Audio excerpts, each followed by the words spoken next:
my name is Genevieve. Welcome to my kitchen, and today I am making Kutsinta. This is Kutsinta. Kutsinta is, there's like Yema. Does that look gross? Sorry. So Kutsinta is, well, my son asked me what Kutsinta was, and I told him really quick, it's Puto's cousin. And I spat that out because usually when you go to a Filipino store and you buy like a tray of Filipino desserts, you have your Puto, you have your Kutsinta, and like other stuff, but this is usually in that section. It's a little sweet dessert, and I paired it with Yema, which is this spread. Yema is kind of like dulce de leche. It's made with condensed milk and egg yolks and some cream, so it's very rich, it's very decadent, and it pairs well with Kutsinta. Well, Kutsinta is good on its own, but if you want to up your Kutsinta game, try it with the Yema spread or the Yema dip, which is what I have on top right here. So yes, without further ado, let's go over the ingredients.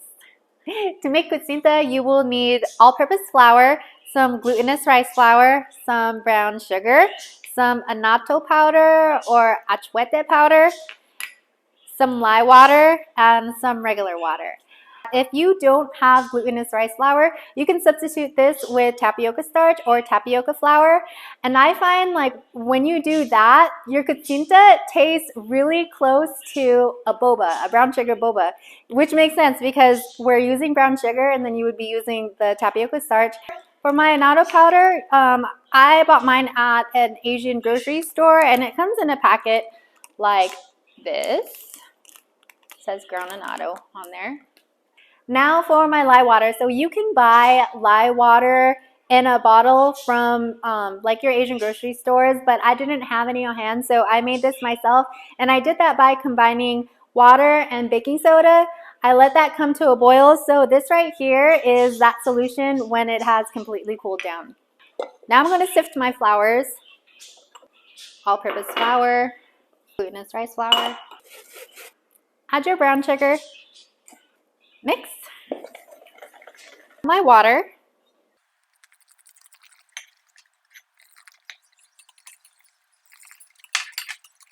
lye water, your annatto powder. Okay, so this is what my batter looks like. It is, I'm trying not to tip it over. It is a very light brown color. And this next step is totally optional, but the Kutsinta that I'm used to eating growing up was very bright orange in color. So I am going to add a couple drops of orange food coloring to it.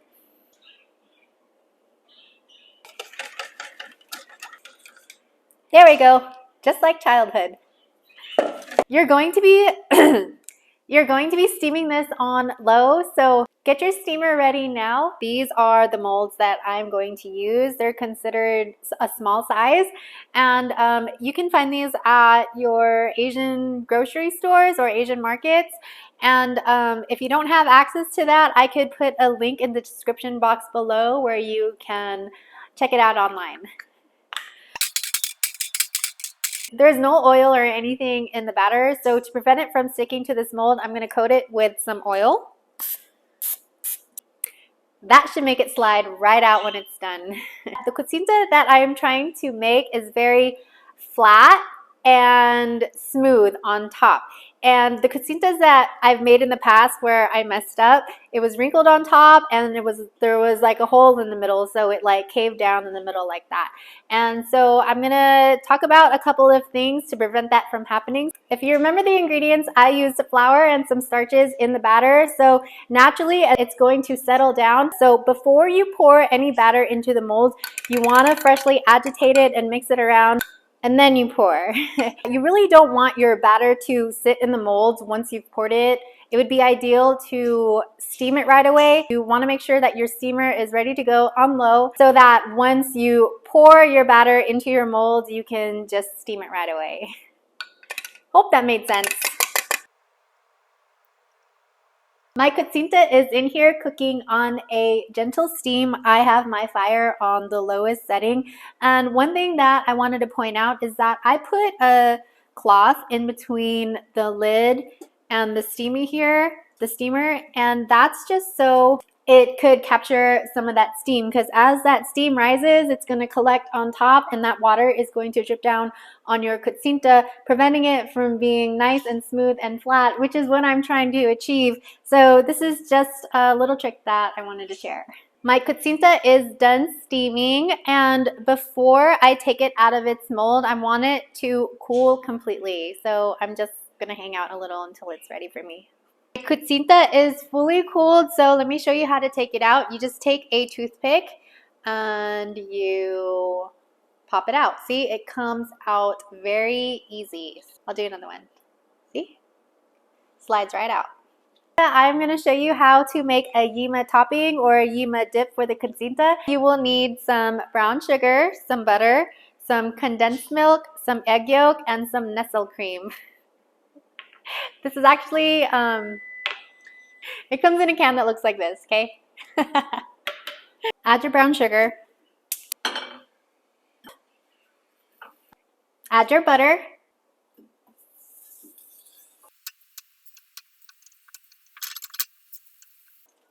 Add your condensed milk. Mix.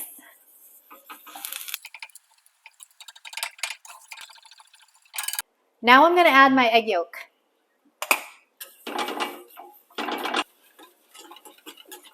When the egg yolk is combined, now I'm going to add my cream.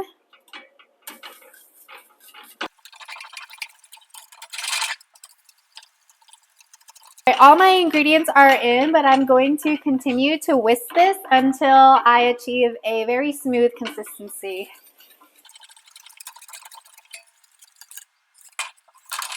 Just like that. See? Wasn't that easy? Here's my Yema. Nice and thick and creamy and delicious. My Cuchinta came out looking like this. So perfect. Look how flat and smooth that top is. I don't know if you can see how much softer it is.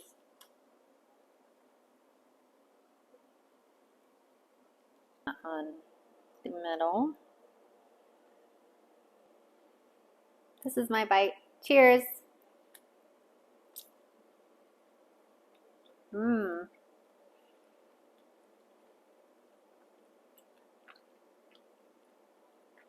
I love the texture. I love the Yema. I love the taste. I love everything. Mmm. Mm-hmm. Yum.